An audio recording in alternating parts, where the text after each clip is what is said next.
Hello, Dr. Jones and classmates. I'm going to present the seminar paper, um, Justification by Faith Argument Analysis, based on Chapter 2, Paul's Formal Occupation in Judaismus by Matthew Novinson.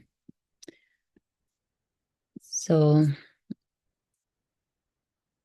Matthew Navinson proposes to rethink the traditional reading of the word Judaismos, not as generally Judaism or the Jews' religion in Galatians chapter 1, verse 13 and 14, but as a traditionalist political cause. His argument seems to start from the presuppositions that because Paul only addressed a very local specific issue in the letter to the Galatians, the interpretation should be also localized. I think this is his presupposition to have this argument. And his another presupposition is the traditional reading of this word, Judaismus, as Judaism is wrong, reading into the conventional theology, I think.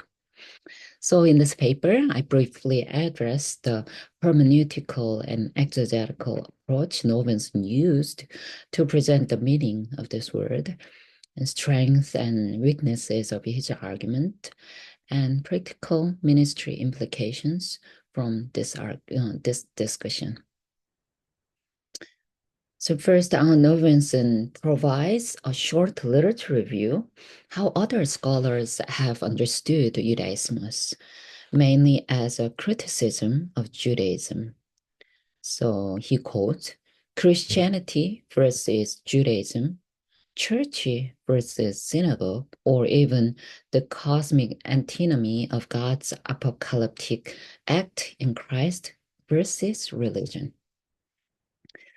So also as he refers to as the traditional reading, Bidek renders the meaning of Judaismus as Judaism or Judaism, the Judean way of belief and life, opposed to Christianismus, the way of life and belief associated with Christ. Also, Law and Nida similarly renders its meaning as Judaism, the practice of Judaism, Jewish religion, or the way in which Jews believe and behave, or the ways in which Jews think and do. After reviewing this interpretive tradition, um, he introduces Steve Mason's argument to differentiate his own argument from Mason's. Mason argues that because the directly related verb judaizo means to act like a Jew or to adopt Jewish customs, which only can be done by non-Jews, the noun judaismos also needs to be seen as something like Judaizing or Judaization by non-Jews. Therefore, Mason suggests that Paul was talking about his formal occupation in Judaismos, referring his formal involvement in some sort of Judaizing industry for non-Jews. Novenson agrees with Mason in the point that the traditional convention of calling Paul's opponents as Judaizers is wrong because it would be done only by non-Jews. And as the nominalization of the verb judaizo, the noun judaismos should mean the observance of Jewish customs by non-Jewish persons. He agrees with these points. But Novinson argues differently from Mason for the point that the actual use of Judaismos as the cognate noun and the neologism means a specific radical political movement defending the ancestral religion. So he argues this point with the word study based on the use of this word in the Second Temple period literature, especially the books of the Maccabees, and from the silence of Galatians on Judaism. He points out that the fact that Paul never used Judaismos in other epistles when Paul talks about Jewish religion. Therefore, he argues that Judaismos does not refer to Jewish religion with Paul's additional zeal, as most have thought about the Judaization movement as a political activism. Then Novinson a bit hastily concludes, I think, that Galatians does not view Jewish religion as such as a rival means of justification, and Paul is not concerned with what we call Judaism. He concludes like that.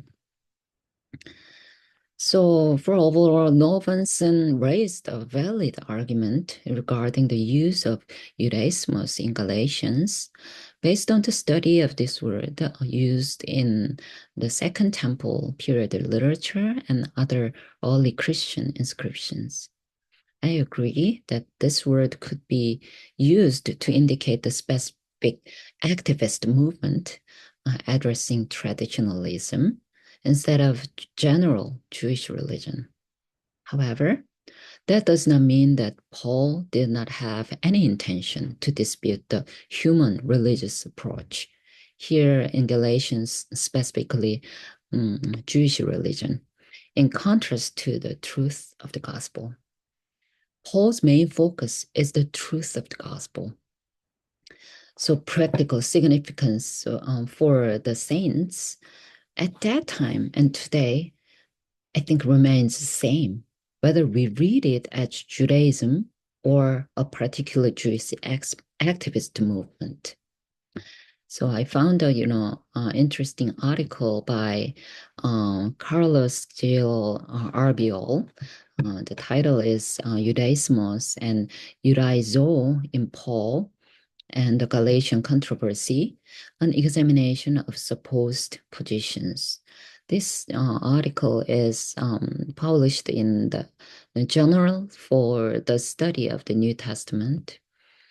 And in this article, Arbiol studied the use of Judaismos in the literature of the Second Temple period until Paul's time.